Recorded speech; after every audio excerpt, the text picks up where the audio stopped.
this is Tim Jennette the Metal Meeple, and in this video we're taking a look at a card game, a small little card game that was inside The Witcher 3 called Gwent. Now, this is developed by the same people, CD Projekt Red. It was designed by Damian Monnier, and this came out in 2015. It was available as special editions, or this came in the, I think, the Heart of Stone expansion. This version, however, is sold separately, which leads me to believe that they're going to continue to maybe bring these out, possibly. Either way, it's been put on the market as a normal game, and that's why I'm reviewing it. It takes about 30 minutes, and it's only for 2 players, and essentially you construct a deck of a bunch of cards, usually about 25 cards or so, and you take turns playing cards until you don't want to play anymore, and then whoever has the most points is the winner. And you play best 2 out of 3. Now the thing is, you only draw 10 cards, and so you're really trying to bluff and see how much or how little of those cards you can play to win a round. Best 2 out of 3 wins. Let me show you in detail how it's played, and we'll come back and I'll tell you what I think.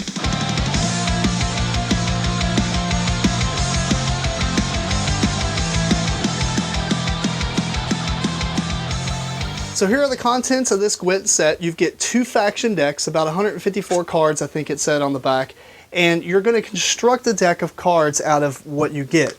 So you get tons to choose from, but you don't actually get to use them all.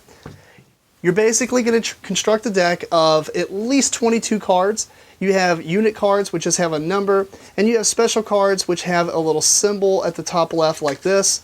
And you have to have at least 22 units, and then you can have up to 10 of these specials. Now, obviously you can include more than that, but each game you're only going to draw 10 cards, and that makes up what you get to spend for that game, and you have to win best 2 of the 3 rounds. So you don't want to dilute your deck too much, otherwise you won't draw all the good stuff. On top of that, you have leader cards. There's 5 in each faction, and you choose the one that you want. They do a one-time special ability. You basically just flip it over or do whatever, and it applies that effect. You can only use it once in the game. So let me show you the deck that I have created here. You have this special card, and it's going to go over all the unit abilities that show up on the cards, these little symbols down here, and the special card abilities, which are these symbols at the top left, and it's just a short description of each one, and then each faction has its own power. Normally you would flip to see who goes first, but this faction gets to decide that at the beginning of a battle. Gameplay is pretty simple. You just choose your leader that you've picked and place it face up on the table. You draw the top 10 cards of your deck,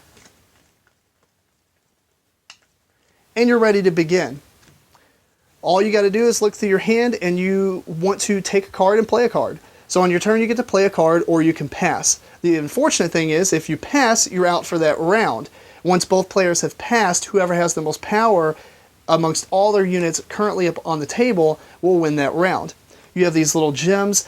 You put 2 of them on your leader, and if you lose a round, you remove one, and then if you lose another one, you lose the game. So it's basically best 2 out of 3, although you can tie, because if both players tie with the same amount of strength, then both players lose a gem. Now, in this case, let's say we wanted to play this 6 unit. Well, the orange symbol denotes where it's going to be placed. You've got essentially 3 lines or battle lines. You've got the front row, which are going to be your melee units, which are called close combat. You've got the middle row, in which your ranged units will be placed with a bow. And then you have siege units, which will be placed on the bottom row. And all those do is some of these special abilities say affects a row that it's in, so it really just denotes what type of abilities you're affected by. So in this case, let's say we play this guy. He has a cool ability. He basically says he can place in one of these 2 rows. So we play this 6. And he's going to go, let's say he goes in the ranged row in the middle. The opponent, let's say, plays this guy. He has the ability of muster. Muster allows you to go through your deck, not your hand, and pick all the other guys with the same name, in this case Crone, and place them into the battlefield. So he gets lucky, draws through his deck, and he has 3 of them. And they go in the close combat field, so now he has 18. So we've got 18 versus our 6. Now there is this handy dandy card over here in which you can place these little tokens on to gather the total strength of both sides. You just flip them over to 100 if you need, otherwise you've got like 23, and in this case it would be 122. Makes sense, but we're going to put that away because it's not really needed for right now. So it's our turn again. We're going to choose a card to commit. And let's just say we choose a hero. The only difference between heroes and regular units is that heroes are completely unaffected by all special abilities, all special cards, and leadership abilities. So basically there's nothing that you can do about heroes. So we're going to place this 10 out there, and he has an ability that allows us to bring a guy back from the discard pile, but since we haven't played anything to go into the discard pile, that's not really going to go into effect. So now we've got 16 and they've got 18, and basically you're going to go back and forth until you feel like you don't want to commit anymore. Because obviously we could play all these cards, but if we did, then we would have nothing for the next round. So people are going to pass, whoever wins, wins, and you move on. Best 2 of 3 is the winner. But the real interesting thing are all these special abilities. For instance, you have this decoy. When you play this decoy, you put it out, or it really just goes in your discard pile, and you get to pick one of your units to bring back to your hand. Now remember, you can't use those on heroes because they're unaffected by basically everything. There are the ability like Scorch, you put it on whatever row they get placed in. If the opponent's row of the same type has 10 or more points, then they have to kill their highest guy. It just kind of limits them or kills off some of their guys. You have the horns, and there is a matching special card which we'll get to that has the same symbol, but the horn will double the power of all characters in the same row. So in this case, all characters, normal guys in the close combat row will be doubled. I think actually this is the heal. This one allows you to draw a card from the discard pile. The other one is morale boost. That just gives +1 to all the other guys in the same row. The spy will allow you to place him on the opponent's battlefield in the correct line, so in this case close combat, and he would allow you to draw 2 cards. So that he's really valuable, even though he only gives 0, but he is going on the opponent's side. And let's see. Muster, which we showed you earlier.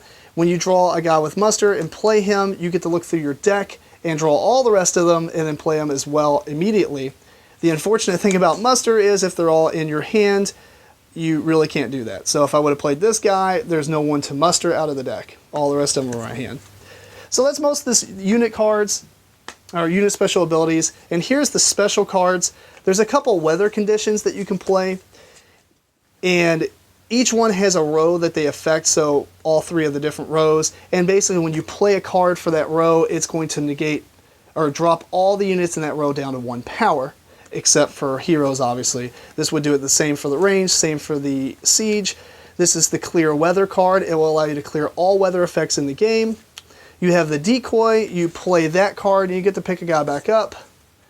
This does the same, this one basically Scorch, but it works a little differently. It takes the highest cards in the game, no matter what row they're in, and kills the highest. And then the Battle Horn, or whatever it's called, you place it in any one of your 3 rows, and it doubles all power for that row. And like I said, you just play best 2 of 3, and whoever loses gems, the other player is the winner. And there you have it. That's Gwent. If you've played the digital version, you've pretty much played the physical version. And I believe all the cards from the digital version are in this for these 2 factions. Now, the one thing I didn't mention in the overview, just for those who are watching who haven't played the game, I did forget to mention that at the end of a round, you discard all the cards in play on your both sides, so therefore you do form a discard pile, and some of those healing abilities and stuff draw guys from that. That's how cards get in the discard pile. So, moving on though, this game is basically a direct ripoff of Condottiere. Now, I don't like to use those words very often because there are a lot of games that take from other games and things like that, but there was an article about the designer and how he had to think of this mini game for The Witcher 3 in a weekend or a week or something like that, and he thought up all this on his own while he was in the bathtub and got a lot of credit for it. But the thing is, the game plays exactly like Condottiere. All the special cards are from Condottiere, except for the 2 things that are massively different. 1, you get deck construction, and 2, all the special unit abilities that are on the units, not the special cards. Most of those are the same. Now, let's drop that for a minute and just talk about this as a game and not compare and contrast. I did do a Condottiere video, or a video review, so please check that out, make your own decision, and you can compare and contrast there.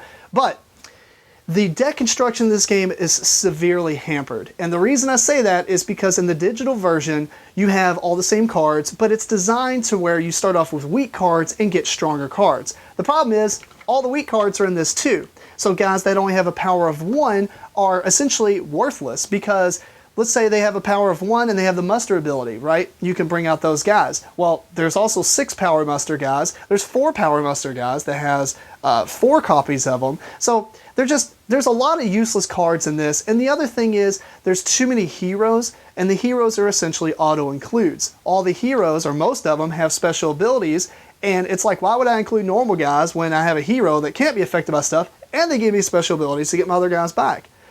The other thing is the rules don't actually dictate that you can only have 1 of each copy of the heroes.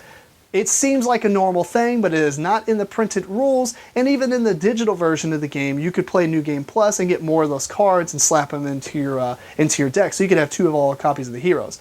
Now, that is something that somebody told me. I don't actually play New Game Pluses usually, so that is just from one of my friends and what they said. So, moving on though, the other thing is that there's just not enough variety in this. There's those 3 rows. You've got the close combat, the range, and the siege. The 2 factions in this deck basically have no siege units. Like the one faction has 1 siege card, 1 card, and the other faction has 3. And so it makes 6 of your cards worthless because each faction has 3 of the siege weather cards, and you're never going to include those in your deck to affect 1 to 3 cards that the other player is probably not going to include anyway.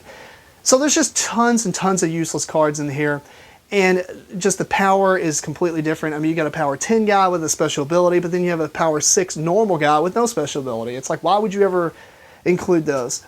I feel like if they reworked this game for physical form and made it to where there's reasons to take lower power guys, maybe the lower power guys have the awesome abilities, and the higher power guys are strictly just a high number. That would fix a lot of issues. On top of that, all the special abilities don't affect the heroes, and those are all the good cards. So you get to this point where you're like, well, I mean, none of these cards are useless or worth anything because you have all these heroes out there.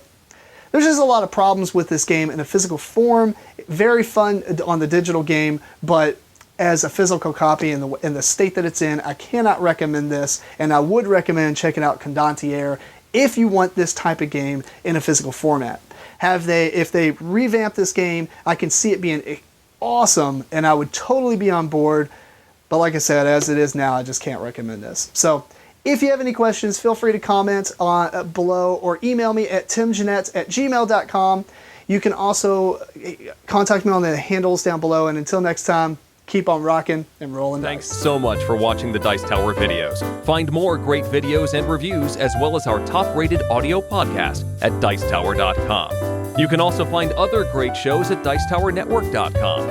I'm Eric Summerer, and you've been watching The Dice Tower. The Dice Tower is sponsored by Cool Stuff Inc., where you can find great games for great prices.